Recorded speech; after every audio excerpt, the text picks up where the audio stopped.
At this point, faith in the promised outcomes of socialism is, speaking frankly here, a cult and largely immune to evidence. This is why it takes some time before the disillusionment works its way all the way up to the top. When it gets to that point, the top dogs are just maintaining a death grip on power out of sheer self-interest. In the final days of the Soviet Union, the only people who still believed in Marxism were in the English departments of land-grant universities here in the States.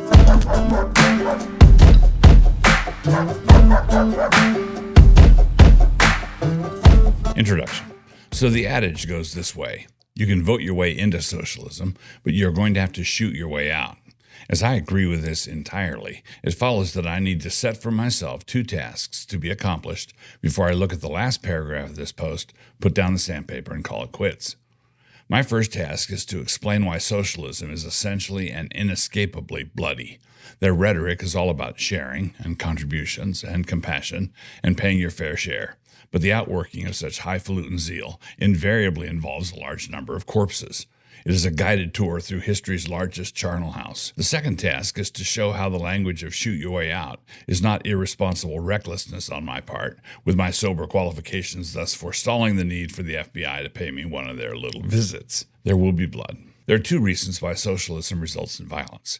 The first is the fairly obvious one, while the second takes a bit of thought to work through. The first concerns the violence that ensues during the establishment of socialism, and the second deals with the essential and permanent violence once the paradise of socialism is established and in place. The first recognizes when the pillaging, rapine, and sharing are about to commence, the designated victims are frequently resistant. The second creates a new victim class out of some of those who had been in the forefront of the revolution. But in either case, there will be blood. There will always be blood. Those pesky kulaks. The kulaks were wealthy and industrious Russian peasants who were viciously persecuted by the communists of the former Soviet Union. They had larger farms and were able to employ others to help work the land. They knew how to grow actual food, which obviously made them enemies of any socialist state. They also tended to generate wealth, which the ravenous state believed was an injustice simply crying out to be confiscated. Socialism consists of a fundamental failure to distinguish the significant difference between meum and tuum. Mine and yours are esoteric concepts for the socialists, even though the two are easily distinguished by 2-year-olds in a room full of toys. I was here first as one of Kipling's copybook headings and is simply assumed in commandments given to Moses on Mount Sinai.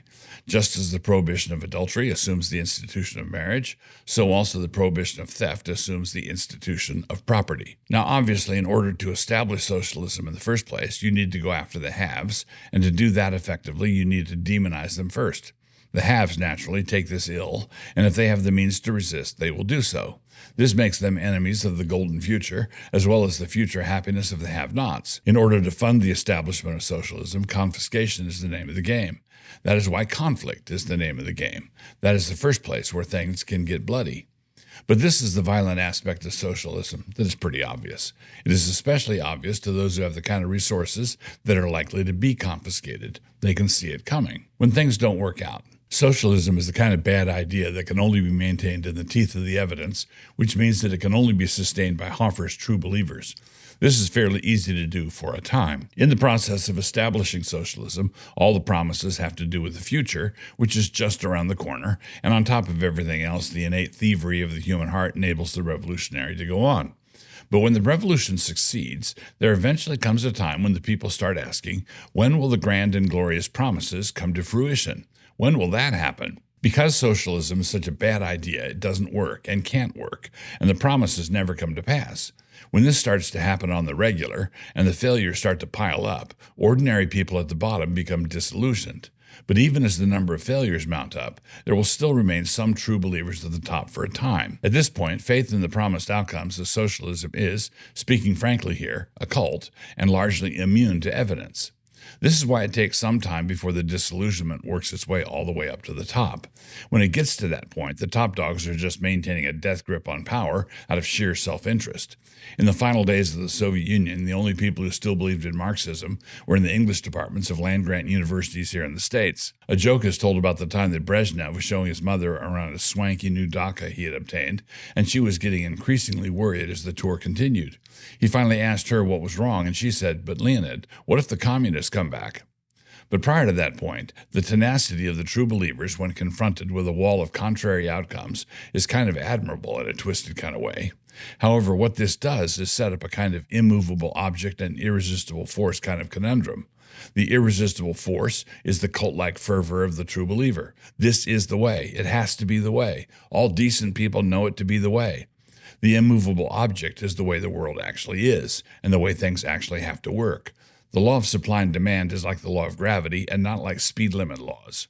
It is not possible to have it cost $1 to make a loaf of bread, to make merchants sell loaves of bread for 75 cents, and still have bread.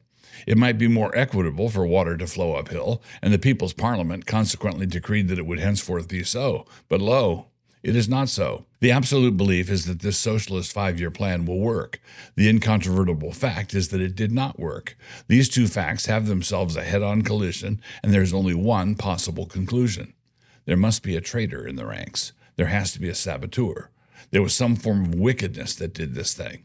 All the party faithful start looking around the room, trying to identify who was the enemy of the people this time.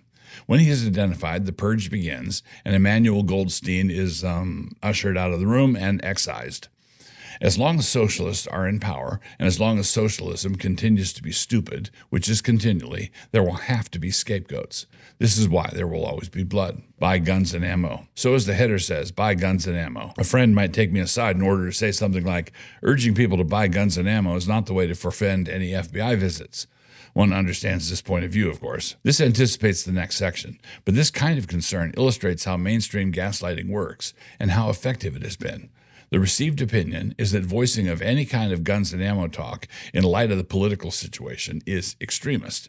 But look, in America, for every 100 million American citizens, there are somewhere north of 120 million guns. And the popularity of gun ownership is not connected in any substantive way to deer hunting season and is directly related to who just got elected or who might get elected. Buying guns because a commie might lock down the nomination is nowhere close to being an extreme position. As well call having an indoor toilet a privileged position. Only kulaks have indoor bathrooms. As the meme goes, imagine going through the last 4 years and not being the slightest bit suspicious. Having just watched some of the FBI and Secret Service testimony before Congress, I can only conclude that we are either dealing with corruption at the highest levels or with stupidity at the highest levels. This does not rule out, of course, a possible combination of both. Either some high-ranking government officials were involved in trying to assassinate Donald Trump, or their fecklessness after the fact is designed to make everybody think that they were the key conspirators. In either case, one does not want a situation in which they control all the guns and ammo. Live not by lies. The above analysis can strike some as pretty grim. Is there no other way? Must all of us stock up in preparation for shooting our way out? Well, you should stock up regardless, but there's something else you can do between now and November. Did I mention that there will likely be a communist on the ballot this November? I say likely because the Democratic convention hasn't happened yet, and between now and then, Kamala might cackle over enough word salads to drive her poll numbers down into the crawl space. This could conceivably necessitate yet one more bum's rush to protect democracy from the voters. So yes, do all the normal election things. When I say there's something else we can do, I was referring to something other than the obvious things like donating and volunteering and voting. Those are things you should have been doing anyway. The one essential thing that you must resolve to do, the thing that Christians must learn to start doing, is to contradict manifest lies. Has Oceania always been at war with East Asia? We need to learn how to say, really? I trust that you are braced for Operation Gaslight.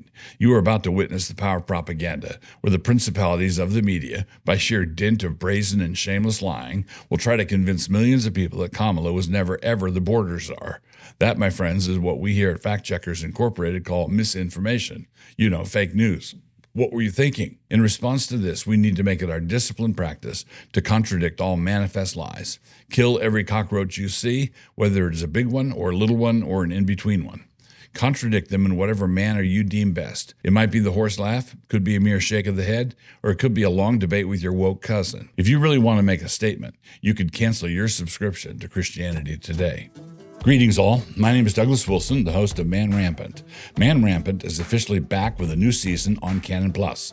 This coming season features episodes on fighting abortion in your state, the Christian artist, and how if you're not paranoid, you're crazy. We hope you enjoy it, and if you can't bring yourself to enjoy it, we at least hope you can stare at the screen bug-eyed.